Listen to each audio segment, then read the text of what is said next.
Well, I see the little Facebook Live has popped up there. So hello, everyone. My name is Terri Larmer. It's 2 o'clock. Thanks for joining me today as I host this week's Teach Me Tuesday for Sparrow Living. First of all, let me say thank you to Sparrow for allowing me to do this presentation so that you can get some information, you can get some guidance, and just kind of sort of start to navigate your way through the differences really between senior housing and senior living. What I wanted to also say too is just give you a little information about myself, so you know who is speaking and where I get this information from. My name is Terri Larmer. I have been in the senior housing and the senior living industry for nearly 20 years now. And it's one of those industries that others that are my colleagues would agree, once it gets in your blood, it stays with you. And it is one of the most rewarding industries that you can be in, because it really is truly a place where you can help somebody with their life. I absolutely love it. I have worked for nonprofit companies. I've worked for for-profit companies, senior housing, active adult living, and all of the different levels in between. And so that's what we're going to be talking about today.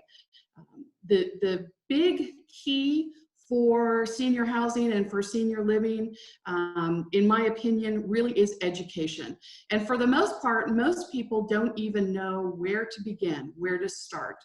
And those of you that are, maybe over 70 years old, over 80 years old, your childhood memories of senior living probably are not the best, because when you were younger, we didn't know as a country, we didn't know what to do. We didn't realize that there was Alzheimer's out there. And so some of the options that we had for early senior living really weren't the best. And in the last 40 years, lots of things have changed. So we have industry leaders that have come forth, and we now are able to kind of, as a whole within the industry, break up differences and figure out the best plan for you. So again, like I talked about, education is key. You wouldn't run out, if you needed a car, you're not going to run out and you're not going to purchase the first car that you find. Same way too is if you're working with a Ford or a Chevy budget, you're probably not going to run out and look at the Mercedes, because that's just out of your budget. So I'm going to give you some guidelines, give you some information. We're going to talk about the language of senior housing and senior living. And we're also going to talk about very much the differences. People tend to think that if their family starts to talk to them about that transition from leaving their home to maybe looking at an active adult living community, that all of a sudden they're taken aback because they say, I don't need any help. I'm perfectly fine in my house. And that may be absolutely true. But nowadays, senior housing especially, and senior living to some extent, doesn't mean that you need services. So again, so we'll be talking about the language of senior housing and senior living.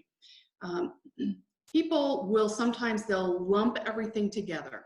And so again, whether or not you need services or not, there's a place for you within the industry. The key really is to maintaining your happiness. When you don't have to worry about things, think about it. In the bigger sense of the world, as long as you're not worrying about one specific option in your life, in this instance, housing, you have time that you can spend thinking about more pleasant things. You can manage your stress, you can manage your well-being, you can deal more with your family, because you have that one thing that has brought you stress off your plate. So again, being happy is very important as well. And we'll show you how, I'm going to show you how senior housing and senior living can potentially lead to that as well. It's one less thing that you have to worry about. So One of the biggest things that I hear all the time, literally every day, is that people will say, I own my own home, so therefore rent is too expensive. Or I own my own home and the cost of assisted living just out of the ballpark for me, not for me, I'm staying in my home forever. Well, again, one of the slides we're going to go through, we're going to do some cost comparison, because if you really truly mark down all of your expenses, you will see, especially for active adult living, how actually affordable it is for you. So don't kid yourself and say, you know what, I'm just not doing it because it's too expensive, because there's a lot involved with it. So let's jump right in, and I've vetted this out by sections for you. I am taking questions as well. So we have a moderator for this presentation. And if you have a question, please feel free to comment under the Facebook Live that you're with, whatever community, with whatever Sparrow Living community that you're watching this on, and type in your question, and that's going to get back to me, and I will do my best to answer it for you. Okay. So everybody always says, you know what, I'm just going to stay in my home. That's just the easiest thing to do, because you know what, we don't like change. And who likes change the least? People as they age. So here are some statistics, and it kind of gives you an idea of, will you need care in the future?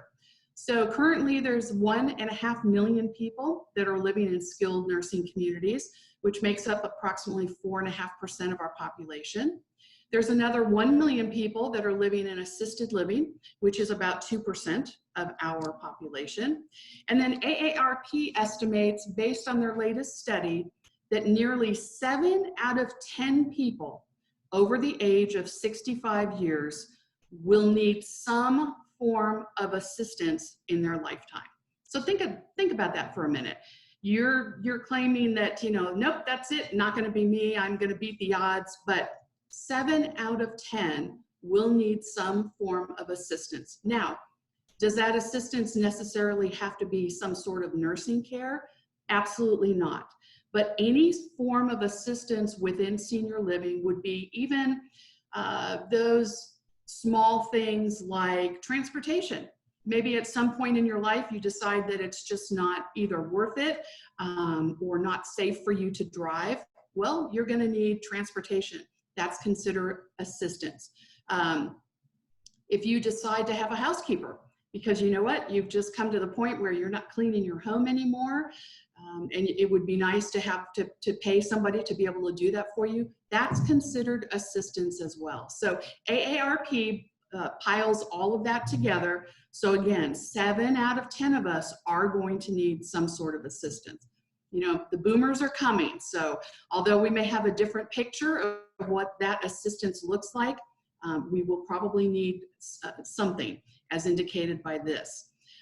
In the senior industry, the average time that an individual spends in assisted living is 24 months. So at a cost of roughly $4,000 to $5,000 a month, you're going to spend 2 years in assisted living, and then you perhaps are going to go on to spend a year and a half in skilled nursing. So again, those are some average statistics from across the country there.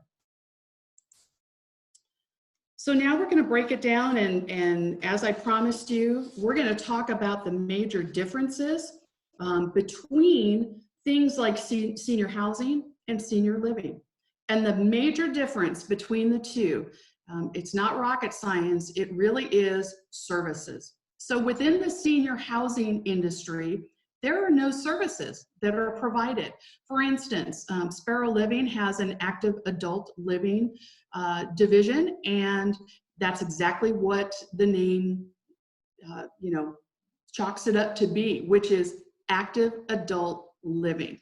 Now, communities can start at age 55, like Sparrow Living. They can start at 62, like some of our brands as well. They can even start at 65. But you get the idea that it's adult living, which makes it different than multifamily communities. And exactly like my my slide shows, multifamily communities are apartments. They're open to everyone. So you may be living next to a couple that just married, they don't have any children. You may be living next to somebody who has, 4 or 5 children. So active adult living means that an individual within that apartment, within that resident, must be at least 55 years old. So you can have also any sort of assortment of apartments, condos, townhouses, or homes. It doesn't have to be just apartments. And then we're gonna preface that. We're gonna kind of look at the difference then. That's senior housing, and then we have senior living. So the difference really is services. So here's again where we're going to talk about the language, so you have some education as to what is what. So independent living, you will many times hear called IL. There's assisted living, which is called AL. There's memory care, MC. And then also there's skilled nursing or long-term care. It's the same thing, referred to as either a SNF or long-term care. And then finally we have CCRC, which is a continuing care retirement community. So everything on the right, all of those types of senior living communities on the right-hand side, they provide services. And I've listed them from the least amount of services to the most amount of services, okay? So I'm going to give you an overview of each type of living. We'll go through the senior housing, and then we'll move on to the senior living. Again, so this will give you an idea of what the differences are. So whether it's now or whether it's in the future, you have an idea of when you make the decision, what it is that you're looking for. So again, active adult living, no families. So you're going to be living with those individuals around you who are like-minded. As you can see, this lovely lady is doing some painting. The active adult living communities are very heavy on activities. For the most part, most of the residents at the communities are retired, so they want to partake in activities. They also want to have a maintenance-free lifestyle as well. They're tired of the burden that their house is holding them to, so they've decided to give that up. They want to make a difference in their retirement, exactly like it says, active adult.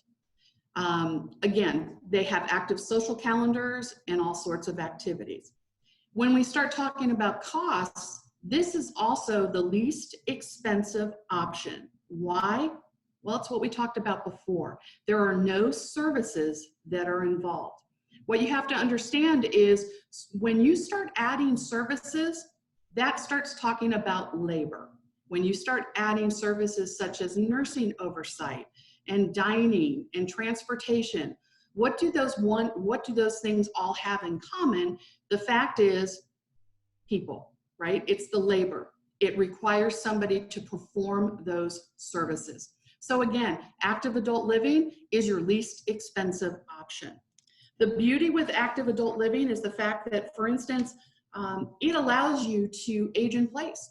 So if the time comes and you've been at your active adult living community for 5, 10, 15 years, and it becomes necessary for you to add some services, just like if you were in your own home, you're able to do that within the active adult community. So again, it's a great option. We have within the active adult living, you will also hear some other terms. Again, I'm here to educate you and give you some of that knowledge. So we have income restricted that you might hear. You might hear mid-market. You might hear high-end. Now, income restricted is just as it says. If you are on a limited budget, you have X amount of dollars to spend for your housing, and you meet certain annual income requirements, then you would qualify as an income restricted individual who is looking for housing. There's also the mid-market, and that would be Sparrow Living. The majority of our properties are mid-market, where you have the opportunity to rent an apartment, and we are not income restricted, but we're right there. We're right in the mid-market. Sparrow Living also has some high-end communities as well. So again, these are going to be options for you, whether or not you're looking for granite, whether or not you're looking for marble. Do you want a garage? Things of that nature. Those all would fall under these different categories here. What I would suggest you do if you're going to start looking for active adult living is I would suggest that you make a list. Make a list of those things that they're deal breakers. So if having a fireplace is a deal breaker for you, more than likely, you're not going to be able to find that at an income restricted apartment community. You may have to go to a higher end community. But again, if you make a list, you come prepared. And then we'll move into senior living, and this will give you an idea of what that independent living or that IL looks like. So again, this level of care, and you'll hear me say level of care and transition a lot, again, educating you to the language that is commonly used within the industry. This starts the services category. So these are individuals who, just like active adult living, they find themselves wanting to kind of fine tune or have some refinement in their retirement living, where they've decided they want to do away with some things that they've decided they just don't want to cook anymore. Perhaps they want someone else to take care of their laundry. They still drive, but you know what? I'll tell you, when you're not feeling well, it sure is nice to be transported to the doctor's office by someone else. And housekeeping. So these are more items that offer a resort style life, a resort type of lifestyle. These would be, I liken them to things that you get while you're on vacation. So these are the individuals that would like to have those same services just because they choose not to actually do them. Now, when you go from senior housing to senior living, the other thing as well is the fact that independent living falls under senior living licensing. They are subject to annual state inspections. So that's something for you to know as well. But again, as we've talked about several slides ago, and we continue to talk about, there's a cost for all of these services, because services means it requires people, it requires labor to perform these tasks. So now we're starting to add to our monthly bill, okay? Then we have assisted living. So assisted living is exactly that. It's somebody who requires assistance. So when the benchmark to determine whether somebody needs assistance is called ADLs, and that stands for Activities of Daily Living. And you will have things that fall under ADLs, such as whether or not you can bathe yourself, whether or not you can dress yourself. Is preparing meals an issue for that individual? So this requires a physician's approval to go into an assisted living community. So with the assisted living level, you're going to get all of the services that you received in independent living, like your laundry and your housekeeping and things like that. But now we're getting more personal. We're getting to more personal needs, which would be additional meals so that this individual doesn't have to cook at all. It might include bathing assistance, dressing assistance, medication management. That's huge. This individual no longer is able to manage perhaps a plethora of medications that they're taking. So they have a nurse or certified medication technician that takes that over for them. They also have nursing monitoring as well. Family conferences and social work perhaps is involved to make sure that that individual is getting all of the services that they need. And just like independent living, communities must be licensed through the state, and they are subject to an annual inspection as well. Okay. So this isn't the type of level that you just decide one day to move into unless you need some care. However, this is also the level that when when families start having the discussion about perhaps the home being too large, the upkeep being too much, sometimes seniors immediately go to this level of care and say, wait, I don't need any assistance. And you may be 100% correct, but this is the level that everybody kind of has in their mind and kind of what they're fighting not to get to, okay? Then we have memory care, and I'm not going to get into this as much as you know, who should and shouldn't be in memory care. The only thing that I wanted to talk to you about memory care is understanding that it is very much a different level of care than assisted living, because for the most part, most of memory care residents, it is their mind. It is mentally that they're just unsafe to be by themselves. So a memory care community is a secure, it's a secure community, so that individual cannot just walk out of the front door. Perhaps they've had problems in the past with wandering or sundowning. And for those of you that don't know what sundowning is, that means somebody at 2 o'clock in the morning has just as much energy as they did at 3 o'clock in the afternoon. And they have a hard time distinguishing that circadian kind of rhythm. So they're up a lot. They take little naps, but they're up a lot. So, and if you need more information as far as symptoms, you can always refer to the Alzheimer's Association website. They'll be more than happy to help you with that. I just wanted to add this as a potential level of care. And then we have skilled nursing and long-term care. This is when somebody requires 24-hour care. This is the most advanced kind of care. Perhaps somebody may be bedridden, or they truly have some advanced mobility issues. Whereas somebody in assisted living can manage their mobility by using a walker. Typically people in skilled nursing or long-term care communities require wheelchairs. They require assistance to get out of bed. They can't do it on their own. But the great thing about skilled nursing is what they've also started to do in the last 10 to 15 years is they've opened up rehab wings within the long-term care communities, and that allows individuals, especially for orthopedics, if you have a hip replacement, knee replacement, shoulder surgery, anything like that, many times you'll go to they'll call it skilled nursing rehab for a limited amount of time, because that's the main place where you can have all of your physical therapy, your occupational therapy, speech therapy, all of that. So you can recover there, you can rehab, and then you can go home.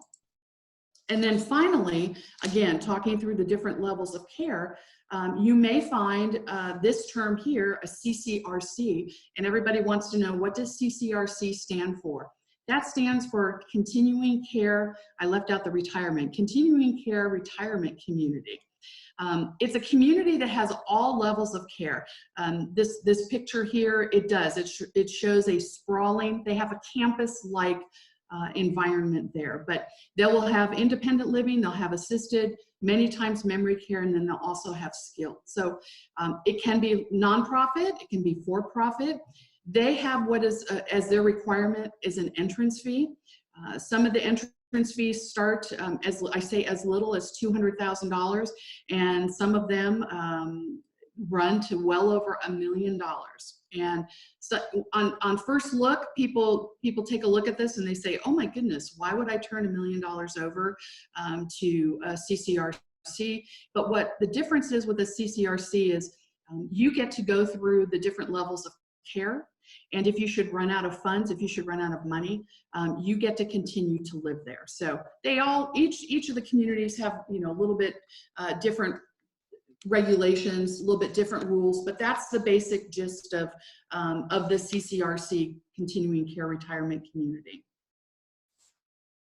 So now we're going to go through the cost comparison. So again, I deal with people every day who tell me, you know what, I own my own home. So to live in an active adult, again, we're going to start at the least expensive option, the one that requires no services. So we can get a really good apples to apples comparison on the cost for this. So you'll see when you live in your current home, I've listed all of the expenses there.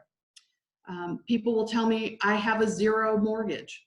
That's fantastic. Then you can deduct that from the total that's there. But that doesn't preclude you from the costs that are still involved in maintaining your home. Here at Solea Keller, I've run into so many people that are homeowners that have decided enough is enough. They've had it with their house. And if you'll look a couple of bars down here, I've put in this maintenance and repairs at $600 if you are in your own home. That, for some people, that may even be on the more inexpensive side. Some individuals like to put more of that in that column, because if you're living in a home that's 30, 40, or 50 years old, when things start to go bad, it's not going to be something like a door. It's going to be something like your HVAC system or your foundation or things like that. Again, if you're not budgeting $600 a month for your maintenance and your repairs, then what are you doing? Okay, maybe that's not a monthly expense because you're not budgeting for that. But boy, when that HVAC system does go, then you've got a huge Visa or MasterCard bill because you have to pay for it somehow. So I see a lot of people that are done with the upkeep of their home. Again, I'm giving you this presentation from Tarrant County in Texas. And again, our taxes are quite high here. And I think $500 for the taxes on a monthly basis is, that might be a little bit on the low side for some people as well. So again, just saying that you don't have a mortgage, so to pay rent is going to be more expensive for you. If you look at this cost comparison, you actually come out ahead if you're in an active adult community. You'll give up your homeowner's insurance. You'll have a nominal renter's insurance. Obviously, your utilities are going to go down. You're not going to have to water your entire lawn. Again, you're going to take that maintenance and repairs no matter how you pay for it, whether you budget for it monthly, whether you pay for it, on an annual basis by one big, obstacle that comes your way during the year. But you'll find that is absolutely zero when you're living in an active adult community. Housekeeping, you can go ahead and keep, that's nice. You get rid of your lawn care as well, because that's another thing that's why people move to active adult communities, is to give up all of that maintenance and to give up all of that worry and be stress-free. The most important thing that I want to talk about with this cost comparison is I use the term portable. And what I mean by that is this. So you're in your home right now and things are fine. You don't have any need for any services. And we're all human. We all assume that that's going to be how we live our lives. And the thing I want to say about being portable is the fact that, think about right now. Think about if something were to happen tomorrow that required you to move into assisted living. I don't know what that could be, whether it's an illness, whether it's a fall, but something unexpected where you had to move to assisted living tomorrow. You still have your house.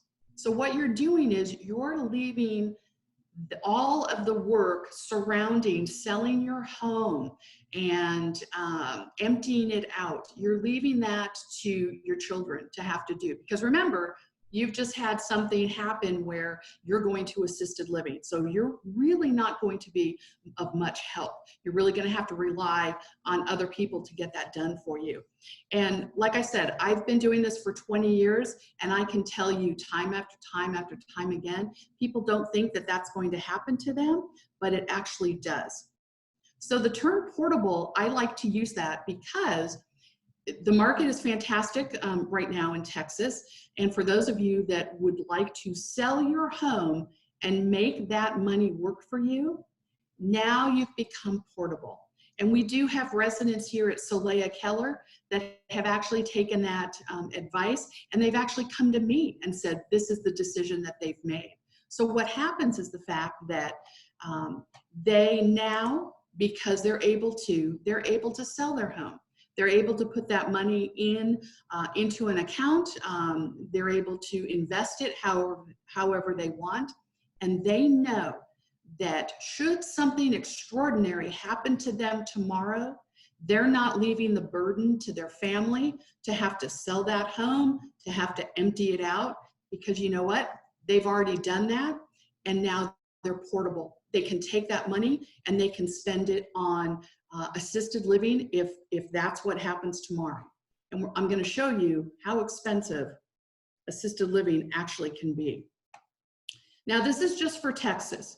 Not only am I in Texas right now, but also too, Texas is kind of the average state. Clearly, New York and California have much higher monthly fees than what's indicated here. But I liked using Texas because it was very, very, very close to the national average. And I figured most of you probably are viewing from Texas. So we'll go through this pretty quickly. Independent living, the average cost in Texas, $2,500 per month.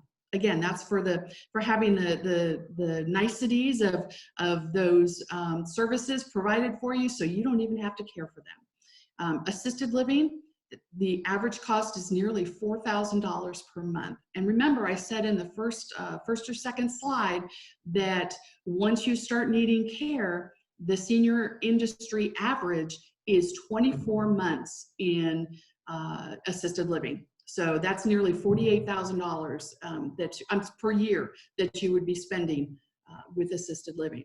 And then once you jump over to memory care, it's nearly $5,100 per month, and that's for a semi-private, or what they call a shared suite. That is not for your own particular private apartment. That is sharing with somebody else. Same way for skilled nursing and long-term care. The average cost in Texas is just over $6,500 per month.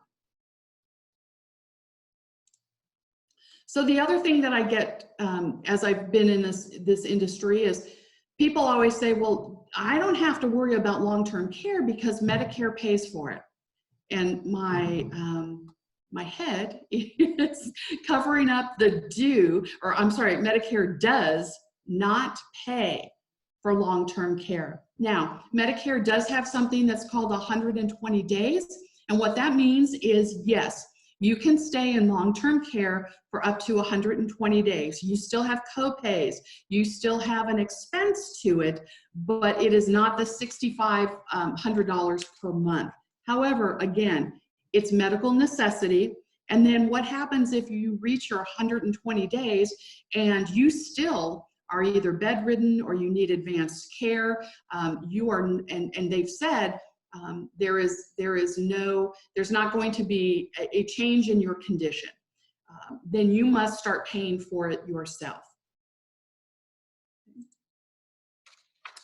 So here are my closing thoughts. I think it's very important for everybody to be proactive. You want to make the decision yourself.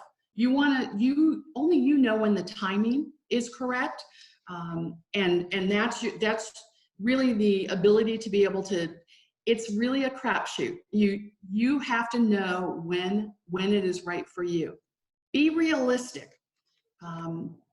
Remember that just because you would like to start off in active adult living or independent living, if you wait too long, that may not be an option for you. So you really have to be realistic. Again, just like we made a list of things that were deal breakers for us when we were going to go look for active adult communities, you have to do the same with being realistic. You have to determine at what point am I going to take that next step in order to be able to start this transition. And again, don't wait too long, because if you do wait too long, some of you are probably looking at this presentation, and my goal is to have you afterwards start checking some of these places out. But if you wait too long, you're going to miss out on that opportunity to do away with those things that burden you, like all of the maintenance that's required. Don't let it be a burden to you, okay? This is something that I always love to say, and this really gets people's attention. It's very harsh, but it is 100% true. Always remember that you choose, but your children place. And what that means is while you're still able to, you have the opportunity to choose your senior living options. However, if you leave it to your children, because again, you've waited too long, you weren't realistic, or you weren't proactive, your children will place. So I appreciate you coming along on this ride. I certainly hope that I helped navigate, helped you steer through some of the confusion of the different terms, the language. Also too, again, thank you to Sparrow Living and their brands, Sage and Solea and Mara. And if you're looking for an active adult community and you want to start somewhere, give us a call. Thank you so much.